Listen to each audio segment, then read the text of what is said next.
Hi, my name is Tammy, and I want to thank you for being here.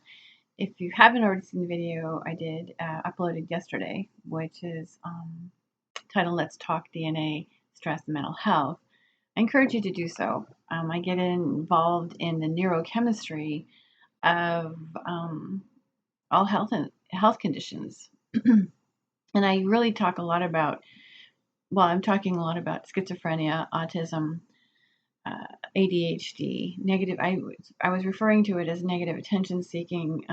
I feel like that's a behavioral issue, and but at the same time, as I was trying to say yesterday, that I don't see any of these as necessarily just a horrific illness, bad health. It's a representation of the current climate of our environment, and I don't mean humidity and heat.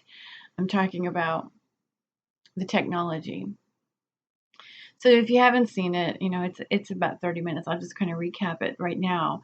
It's, I get into, obviously I've talked a lot about in other videos the use of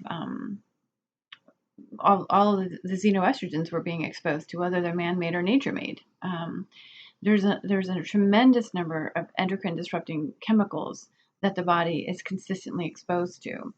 In my newsletter and that's coming out, as well as a prior blog post titled "GRAS My Ass." I'm really beginning to highlight. Well, actually, and I'm just finishing a blog piece right now, "The Life and Times of a Virus," but that kind of gets very detailed as far as what's really going on in the body. And so a little bit about me. Who am I? Well, I am the best way I know how to describe it. Historically, I've been, referred to myself as a aromatherapist. I'm a internationally certified master clinical aromatherapist with a background in pharmacology. And I also have specialized in the study of plant constituents as it relates to drug development and human physiology. However, the bottom line as to who I am is I am a pioneer in forging a new the new normal, if you will, to healthcare. It does not exclude the allopathic methods of using medications. That's exactly why I'm here.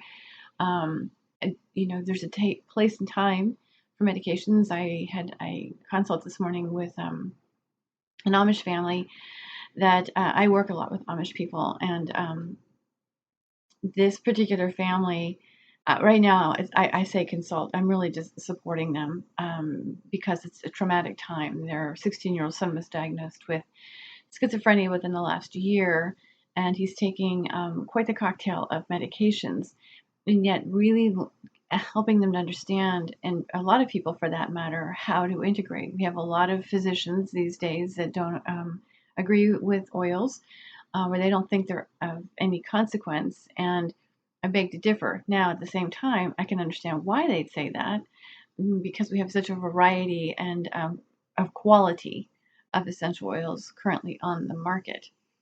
At the same time, um, and one of the things that I talk about is there's a vast difference between the use of medications and oils and herbs. Okay, if it's a cultivated herb that's dried and you're using it, or there's a tincture, it's a little bit more concentrated. Oils, yes, it's a concentrated extract that's been distilled from a plant, but the bottom line is that's just not nearly as concentrated or formulated like a medication. There's a degree of quality control, and in these severe cases, medication is definitely warranted. The whole idea is to at least get the body somewhat stabilized so that you can begin to work with it. Now, the incorporation of oils is significant because it helps to round everything out. Um, and so that's really where I come into all of this is helping people understand it's not the recommendations I make are not based on a book. They're not based on a website. This is based on 30 years of extensive investigation and application, and the willingness to truly personalize the use of oils, especially when it comes to pairing it with medications. So like I said, I was talking with somebody this morning, and one of the statements, because the young man's had to go back into treatment, and one of the statements his mother made to me was, unfortunately, the oils that I actually did put together for him did go into the treatment facility. But, her statement to me was, I don't know how we got behind on this. I don't know what happened that we didn't catch this. And I said, well, since he's come home, he was very, very groggy, and so they wanted a change. So this is where I came in. At the same time, the psychiatrist really changed the cocktail up, and it perked him up, if you will. At the same time, his level of self-harm, or the threat of self-harm, grew significantly, and this is what she was troubled by. And as I explained to her, we never really know how any one body is going to react to a medication. And yet it got me to thinking, and this is, I talked a lot about it yesterday, but I mentioned, I kind of focused a lot about autism, and I think I even talked about stimming yesterday. But if, again, what I'll say is, the chemistry of all of this. I mean, because if you look at the targets, like, I'll give you an example. Abilify has 38 genetic receptor targets. That's no kidding. But see, that's one thing about medications. It's very specific in its actions. That's, like I said, that's the way they're designed. And although it's very specific in how it's influencing the body, they don't necessarily know exactly all that it does. And so this is another, with 38 genetic receptors being targeted, you really are limited in your choice in oils, truthfully. But that said, it just got me to thinking, because, one of the things that I've said to her, which is a very difficult question to even digest, which is, and I'll get into the chemistry here in a minute, but the question is, what, we all have negative thoughts, okay? And this is something I was talking about yesterday, and I don't know, and I think this is kind of like a recap, and maybe hopefully like a little bit of a reinvention of what I was saying. But the fact is that we all have negative thoughts. Okay, we all do. I mean, if to disagree with me, go out there on social media. I mean, go look at all, and go to Pinterest. Go check out all of the positive affirmations and the recommendations of how to turn off a negative thought. Okay, it's the reason why we have people like Dr. Bruce Lipton writing about the biology of belief. This is the reason why. It's because we all are capable of having a negative thought. The difference between someone who has a negative thought, and even potentially like, oh, just like a flash of like, I wonder if I did, what would happen if I did that, and it's like something that we wouldn't normally do, that would be potentially harmful. We have that ability to go, wait a minute, why am I thinking that way? That's ridiculous, and we have the ability to turn it off. In schizophrenia, they don't have that ability. They lose that ability. And so this is where all the medications come in, and the therapies. And yes, there's behavioral therapy that needs to be factored into their treatment. And I've worked extensively also in treatment facilities. So there's a lot that goes into that. And it's behavior modification, right? But the fact is, the behavior won't necessarily be modified unless we can learn to modify our thoughts. And I think one of the most dangerous things we can do with anybody who's living with schizophrenia is actually tell them that they'll get past those negative thoughts. Okay? Let's be honest, you guys. As human beings, we all have doubts, we all have worries, we all have negative thoughts. And from time to time, I think we also have the thought about, well, what if, something, a harmful thought, and then again, we can snap out of it. With the schizophrenia, they can't. And that's because they've reached that, what's called that psychotic event that tripped them up, and it's like almost like the point of no return. So what's interesting to me is that there's a lot. So in this case of this young man, I'm just thinking about where I want to go with this. He was, pardon me. He, like I said, he was wanting to commit self-harm.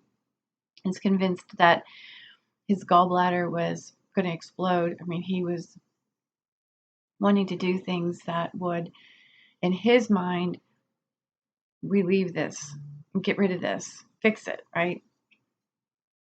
And, the parents became just super worried because they were having to hide everything because it was all like a, pardon me, some kind of a chemical treatment he wanted, dangerous chemicals he wanted to ingest. So, at any rate, he eventually was taken back to the treatment facility. But even though, the hope was, because it started on Saturday afternoon. I actually had been a couple of days earlier in the week, so let me back up a minute. So that was Saturday. Today's Wednesday. So Wednesday a week ago it started. And then it was again on Thursday. And then they had a day off where everything was pretty cool. And then Saturday it started up again. And then he was adamant about it Saturday afternoon and evening, to the degree where they couldn't. So I had made the suggestions to use a particular blend of oils that I had made for him. Put it on a Kleenex and just have him smelling it, and allowing him to just take in the benefit. Okay, so the smelling of it is actually beneficial, even if it is on a Kleenex, because if it has the aromatics, you're still getting some of the aroma. So it's a twofold thing. Okay, number one, when it's a fresh oil, it's able to pass the blood-brain barrier. Goes through the olfactory bulb, across the blood-brain barrier, and begin to support the neurochemistry and soothing, because that's really what he needs. He's highly excitable at this point. And they were doing that. And so additionally, once that registers that it has that effect, then there's the placebo effect that kicks in. So that, even just the mere act of doing that helps trigger that self-soothing. So they were able to get him to sleep, but it didn't stop. Next day, it started up all over again. Sorry, I don't know. There's something tickling me. Oh my goodness, excuse me. I'm not bored. That was weird.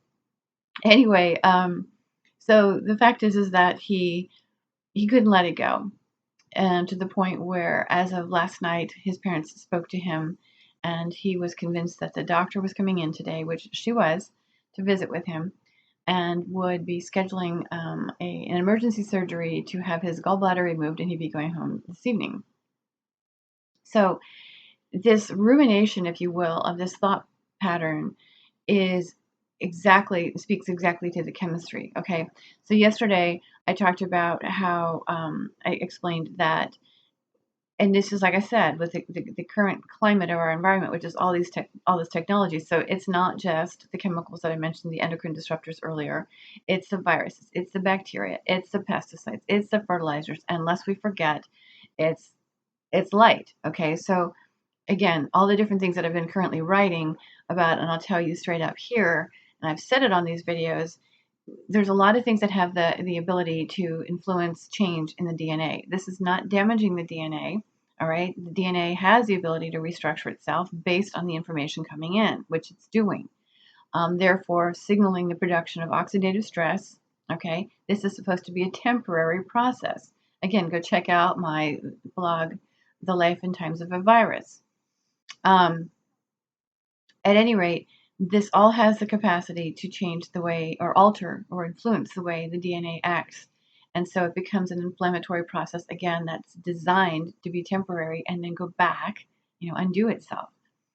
So light waves, 5G, sunlight, you name it. It doesn't have to be any particular, damaging thing. It's just a fact of nature, okay? And so nature adapts. That's really the crux of this, is nature adapts according to the information coming in. So it's not DNA damage. It's an adaptation that's occurring in response to the environment. One of the first chemicals released is histamine, because one of the things that our body does is it releases mast cells because it doesn't understand or doesn't know what the threat is. This is why the mind-body connection is significant, because we know that our worries and our doubts are fabricated for the most part. They may hold out, it's just a lot of interpretation. So we have the ability to control those thoughts.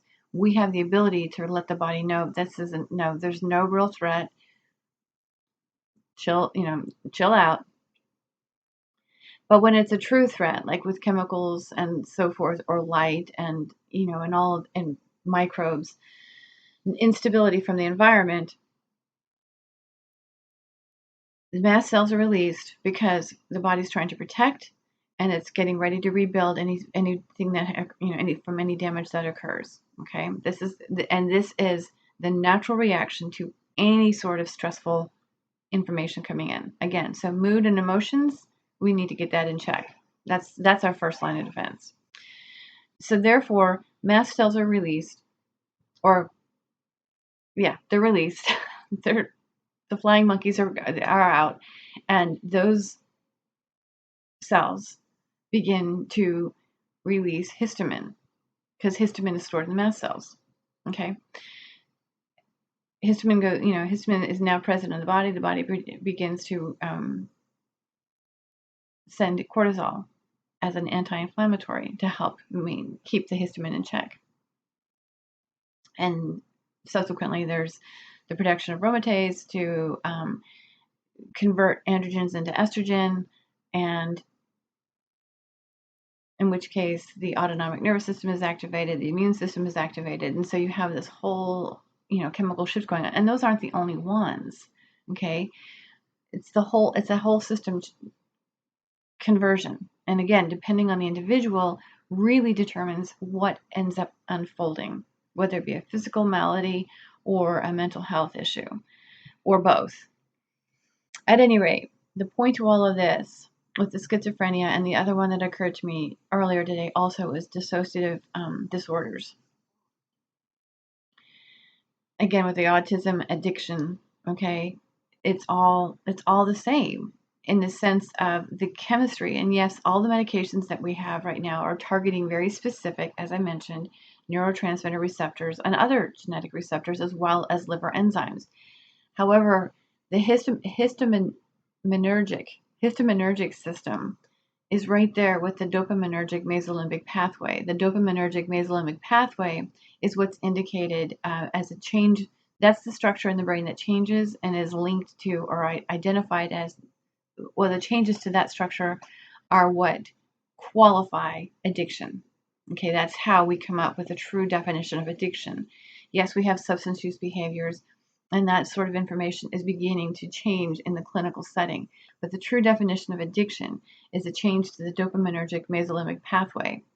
And while we have all of these substances, including caffeine, that have the ability to influence the changes that are occurring in that structure, so does cortisol. Okay, not to mention the fact, as I said, histaminergic systems are directly related to, or they interact with that pathway. So histaminergic systems interact with the dopaminergic mesolimbic system. And studies are finding that although we do have antipsychotics that will address, actually all four histamine receptors, because there's four. There's H1, 2, 3, and 4. They don't necessarily know the pharmacological action. However, if they've been able to antagonize the histamine 3 receptor, that they're finding that this is these behaviors are diminished. These studies have been going on, from what I can tell so far, since 2007. I think this isn't suggesting taking an antihistamine for, please don't go there. Okay, that's not what this is. The point to what I'm making here is that histamine issues are indicated in all of these mental health issues.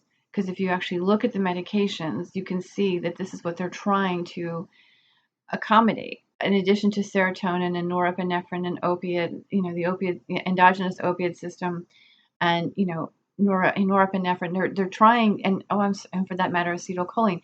So they're trying to manipulate these genetic receptors to actually calm and soothe the body. In other cases, they're going for the glutamate, the NMDA, and helping to calm and soothe that system by stimulating the GABA receptors. So they don't really know. That's the reason why I did the psychology. No, it wasn't the psychology. The chemistry of anxiety. It's another blog post or that link. It'll be in the box below. But there's no full way to know. It's all of them. Okay, it's all of them. And so this is where I say, if you're taking medications, it's extraordinarily important, whether you're taking medications or not. But it's extraordinarily important to really focus on stabilizing the body, not trying to fix it, not trying to take the place of medications. If you have severe enough health issues, please follow your doctor's advice. Please take the medications because they will at least get you in a a stable situation, stable enough to be able to begin to navigate other options, which includes the involvement of other natural remedies to kind of help round out everything. But the bottom line is, to any of these mental health issues, it really is a matter of reaching that tipping point and then snapping, and not being able to handle the pressures of what's going on in our life. And it's not my place to tell you or anybody else what's stressful mentally and emotionally. You know, the world itself, the environment itself is impacting us significantly. You know, the best that we can do is get our thoughts and our emotions in check as much as possible. If you're finding yourself living with depression or feeling depressed or sad or let down, talk to somebody. There's things that you can do. There are, there are definitely things that you can do. Please visit my website, synergessence.com. There's a lot that you can do with regards to using oils, and even again focusing on your digestion, because the digestive system is directly linked to the mental health. Because a healthy digestive system really, really does improve the way we use the nutrients, and it improves the way, and when I say use the nutrients, I'm talking about being able to break down the carbs, the proteins, and the fats into usable size molecules that are easily assimilated. Okay, what I can tell you is that insufficient use of folate, okay, will actually lead to mental health issues. Okay, it can very well. I shouldn't say will. It can, depending again on your genome. Definitely histamine. So my suggestion for anybody that's living with autism, addiction, schizophrenia, dissociative disorder, because that's another one. Everyone's fine until there's that stressful, that high, like, I can't do this anymore. This is too much for me to face. And the brain switches. It just creates a switch. It's not, I can't even imagine what it's like to live in that world. I can't imagine what it's like to live. I can kind of understand autism just because I've raised my own son who is on the spectrum. I have two girls that came into my family as a huge adoptive blessing, although the one was really significantly emotionally challenged and was diagnosed she was having psychotic episodes. She was considered bipolar. I mean, it was all over the board. I mean, both the girls were placed on antipsychotics at one point. So, there's a place in my heart for all of this. But to actually be in that mind, I can't even I don't even want to fathom it. But just to understand the way the brain will accommodate the pressures in order to help the individual survive what's going on in that moment is absolutely fascinating. It's sad, it's scary, and at the same time fascinating on my end, because it's actually beginning to see how histamine, like I said, the histaminergic system is directly communicating with the dopaminergic mesolimbic pathway. This is fascinating to me. So yes, histamine is definitely indicated in all of these. At what magnitude, it's really hard to say, because again, if we have a diagnosis of schizophrenia or DID, it's going to look different in different people. I've seen some very mild cases it was classified as mild DID. To the individual, it probably was really horrific.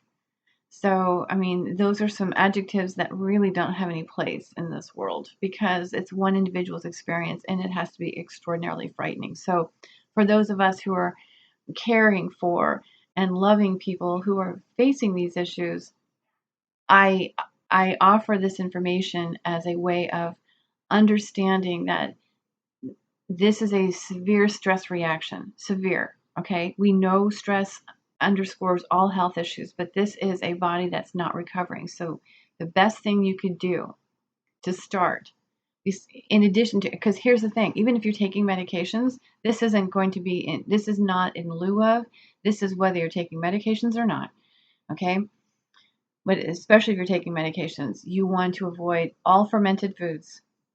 Boom. I understand there's a school of thought out there that fermented foods rock, and they do. No. If you are dealing with any kind of histamine issue at all and taking any kind of medication, whether it be diuretics, antipsychotics, high blood pressure medications, there's a list of them, and I'll put those in the box below. If you're taking any of those medications, you need to avoid at all cost vinegar, tomatoes, and all fermented foods. That includes your dairy, that includes your meats, that includes your veggies. Please eliminate those, as well as wine and any other kind of alcohol, beer. Just avoid the fermented things. And that goes for as long as you are experiencing any form of positive symptoms in the area of any kind of mental health. I mean, again, if you're in addiction recovery, I suggest strongly that you avoid anything fermented, because what it does is the fermentation process, I'll explain it a little bit. The fermentation process in the body has to break down the carbohydrates, but this system becomes altered again in this heightened state of stress. All right. And so that heightened state of stress actually interferes with the body's ability, as I was saying, to break down carbs, fats, and proteins. So imagine already, so your fermentation process isn't clearing. Okay. It's not metabolizing the histamine well enough. So now you have high, and you have high histamine going on. It's not able to clear it. So the cortisol keeps getting produced. Now that's stimulating the brain, and that's because the whole process of the dopaminergic pathway is not, or the dopaminergic mesolimbic pathway, it's not about the final reward. This is what I wanted to say. It's about it is about the pursuit of the reward.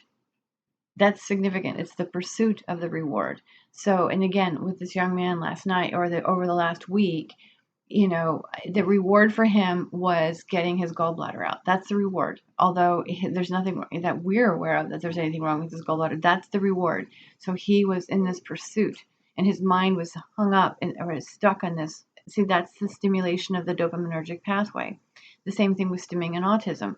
It's the stimulation of that, because the pursuit of whatever it is they're seeking, whether it be actually stimulation or soothing or something else, it's the pursuit of that. That's the reason why it's hard to break. Okay, so it's almost like an addictive type of behavior. It's again, these words are so, there's a slippery slope in my opinion. Again, with dissociative disorder, the pursuit of inner peace, of not being stressed. Again, that's not a familiar place for me in my own mind. But that's how I equate it. Is that's why the brain snaps like it does, and it just it shifts to the point where now there's almost a different person, right? Because they couldn't handle the pressure, so they just needed to let so it's the pursuit of stress relief. It's this pursuit of being peaceful, feeling peaceful on the inside. And again, I'm not really putting the best words to it. I'm hoping you're understanding. It's a pursuit of something. And so when we're talking about the fermentation cycle, if it's not producing, if it's altered as a result of this chronic stress response that's happening from the environment, you're not breaking these things down. You have a higher, what means is now your body's basically fermenting, okay, on the inside. Now you're going to develop yeast because, well, the carbs are going to turn to yeast, right? That's why you make a beer, right? So now you find yourself wanting more carbs, you find yourself wanting more sugars, because this is what the yeast is eating. And so now it's even more stressful. So the body's having to activate the immune system even further to combat, and it just becomes this vicious cycle. That's the reason why you want to avoid all things fermented with this. And I would strongly suggest a magnesium oil as well as a vitamin B complex. Start with those. All of those work with your medications. The magnesium oil is actually safe to use with, because some magnesium doesn't work well with medications if it's in a pill form, but the magnesium oil absolutely does. So I'm going to leave you there. I'm not going to make you any oil suggestions, again, because that's dependent upon the medications that you take, and it would be extraordinarily dangerous of me to be making any suggestions. But just bear in mind that list of medications is in the box below. If you have any questions, feel free to email me, and I will, that email address is below, and then you're welcome to join my Balanced Wellness membership group. That link is in the box below as well. All right, thanks you guys. Take care.